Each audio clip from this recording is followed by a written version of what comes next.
तो अनुभव ये है कि आप लोग परमात्मा के साम्राज्य में चले गए, वहाँ बैठे हुए हैं आप, समझ लीजिए। अब आप कैसे जानिएगा कि आप परमात्मा के साम्राज्य में हैं? मन में कोई इच्छा करके देखना चाहिए। पहली बात, कोई भी इच्छा आप करके देखिए। परमात्मा समर्थ है और आप उनके भक्त हैं। आपकी हर एक इच्छा वो पूरी करें। बहुत सुंदर था। दूसरी बात यह है कि सामूहिक चेतना की बात आपने कही होगी कि अब आपकी चेतना जो है ये सामूहिक हो गई, क्योंकि आत्मा का स्वरूप सामूहिक, माने कि अब दूसरा कोई नहीं रह गया। अपने उंगलियों के इशारे पर आप जान सकते हैं कि आपके कौन से चक्र पकड़े और दूसरे के कौन से चक्र। अब सिर्फ इन चक्रों पे कौन सी देवता है और किस तरह से उसे प्रसन्न करना है, बस ये सीख लिया कि काम खत्म। अपने लिए भी और दूसरों के लिए। तो सिर्फ आपको जो करना है वो ये कि महसूस करें अपने उंगलियों में। अच्छा, एक छोटी सी चीज़ सोचें कि हम लोग हैं यहाँ, श्री गोविंद जी का मंदिर है ना।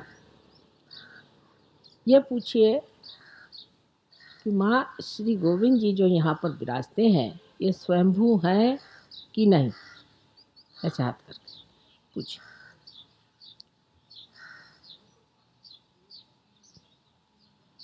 एकदम बढ़ जाएंगे वाइब्रेशन।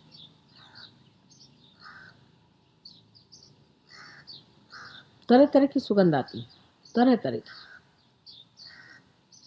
हाँ, बढ़ गए।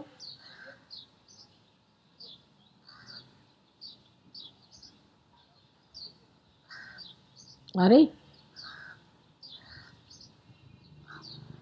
नहीं आ रहे, आनी चाहिए।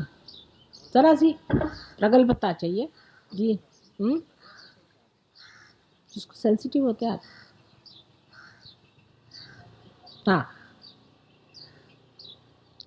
अब देखिए, सवाल पूछने पर जोरों में वाइब्रेशंस आ जाने चाहिए, क्योंकि है वो स्वयंभू।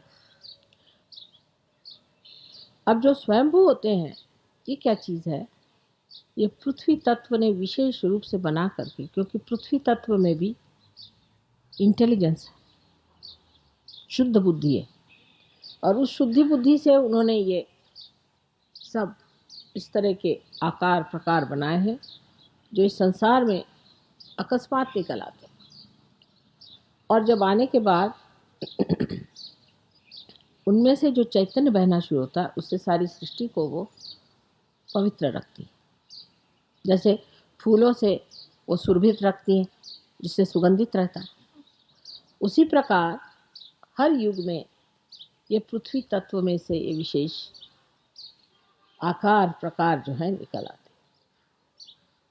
अब ये सही है कि नहीं, ये कैसे जाने? क्योंकि आत्मा जो है ये संपूर्ण एब्सोल्यूट। इसका उत्तर जो है वो आप पूछें किसी भी चीज के लिए, क्या ये स्वयंभू है? किसी इंसान के लिए आपको पूछना हो, अगर हम कहते हैं, समझ लीजिए बात जिसको शायद आप नहीं जानते, कि मोहम्मद साहब दत्तात्रेय के अवतरण थे। ठीक है, हाथ रख के पूछिए, क्या मोहम्मद साहब दत्तात्रेय के अवतरण थे?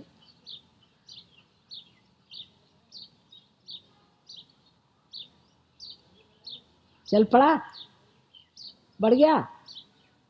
तभी आप आज आए ना, तरह से प्रगल्भता चाहिए, सेंसिटिविटी, संवेदनशीलता जरा बढ़ने पर एकदम अब जो है वो सबके हो गया। देखिए अब बढ़ रहा है, क्योंकि ये महान सत्य है। और इसके सहारे, इस अनुभव के सहारे जो सत्य है उसको आप मानने चलेंगे और जो असत्य है वो गिरता जाए। और इस असत्य के ही हमने बेड़े बना रखे हैं, इसी के जेल बना रखे हैं, इसी के बंधनों में हम फंसे हुए। ये असत्य अपने आप रहने लग जाता है। जब आपका आत्मा जागृत हो जाता है तो आपके सामने सत्य प्रकट होता है, आप सत्य को जान सकते हैं कि सत्य क्या सत्य। अब आप देखिए कि किसी किसी गुरुओं के लिए हम कहेंगे ये ठीक नहीं, किसी के लिए कहेंगे ठीक है, पर ऐसे भी लोग जो अच्छे गुरुओं के पास गए उनकी कुंडलिनी रुक जाती। तो आप कहिएगा कि माँ रुक क्यों गई? उन्होंने रुका दी। समझ लीजिए शिरडी साईनाथ के आप शिष्य हैं, वो तो थे ही दत्तात्रेय, कोई बात नहीं, फिर उनके शिष्यों की क्यों कुंडलिनी रुक गई? वजह ये कि वही कहते हैं कि पूछो कि माँ क्या आप ही हो सत्य साईनाथ, साईनाथ बाबा, सत्य नहीं साईनाथ बाबा, शिरडी के जो सही वाले असली है वही आप हो? ये सवाल आप पूछो। आप शिरडी के साईनाथ हो?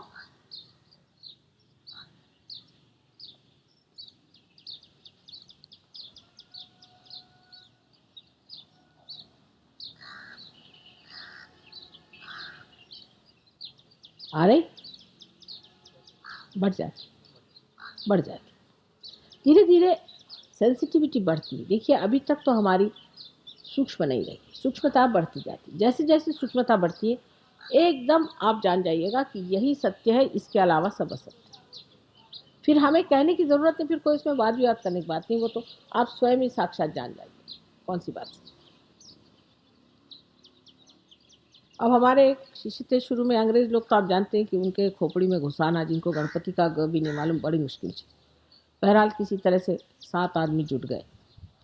उनमें से जो मुखिया थे वो कह रहे माँ आप कहते हैं कि इसमें सामूहिक चेतना होती है, तो मेरे पिताजी को बहुत दिन से फ़ोन भी नहीं आए, चिट्ठी भी नहीं आई, पता नहीं क्या बात है। मैंने कहा अच्छा तुम ऐसे हाथ करके देखो और पूछो कि माँ पता नहीं मेरे पिता की क्या हालत है।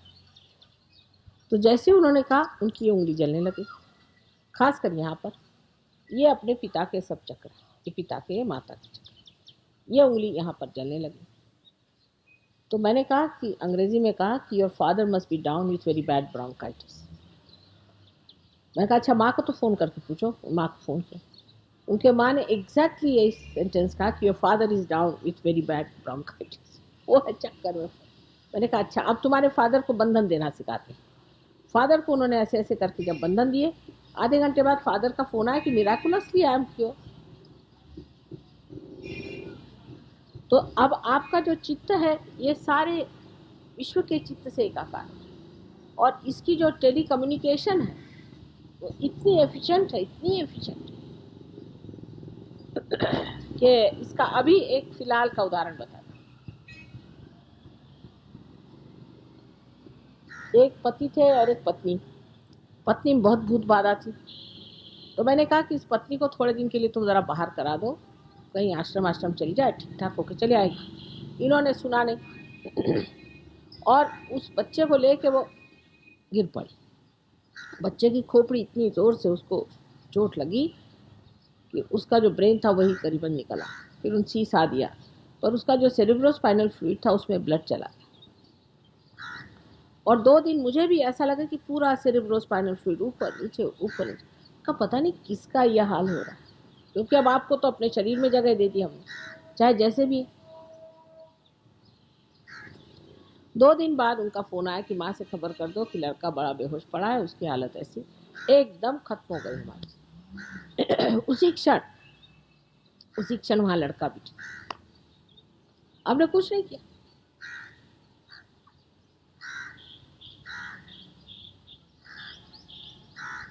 लेकिन वो बच्चा विशेष है, पैदा पार है, बहुत बड़ा बच्चा है, नाम उसका अक्षय।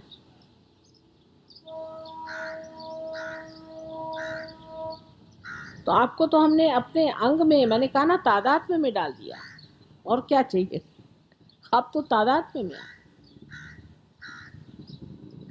बस इसमें थोड़ी सी प्रगति करनी है, ध्यान धारणा से आपकी संवेदनशीलता बढ़ जाएगी। अनुभव एक से एक आपको इतने आश्चर्यजनक आएंगे, यानी जिसको कहते हैं मटीरियल लाइफ, जिसको कहते हैं बिल्कुल जड़ चीज़, उसमें तक। ये नहीं होगा कि हम उठा के आपको एक हीरा पन्ना देंगे, ऐसी बात नहीं। ये वॉरेन साहब हैं, जब इनको पार कराया, ये जब गए ऑस्ट्रेलिया तो इन्होंने कहा माँ का काम शुरू करें। काम शुरू किया और वहाँ पर पेट्रोल का स्ट्राइक हो। का माँ का काम करना, चलो 21 दिन तक बता रहे हैं हम, माँ दौड़ते रहे, हमने पेट्रोल देखा नहीं।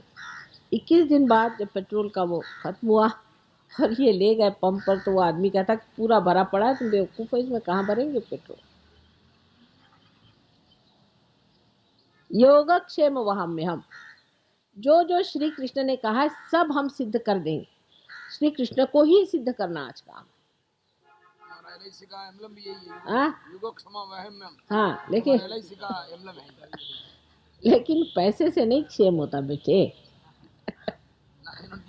हाँ, लेकिन क्षेम होता है सर्व तरह से। मनुष्य में शांति, समाधान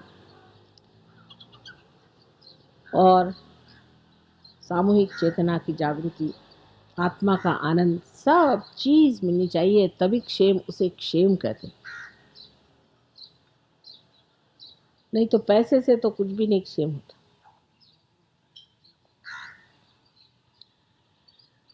इसी प्रकार आपको अनेक अनुभव आएंगे, कुंडलिनी के भी आएंगे। कुंडलिनी आएगी, कभी गुदगुदाएगी, यहाँ आपको लगेगा कुछ गुदगुदा रहा है, फिर धीरे धीरे ऊपर चढ़ेगी।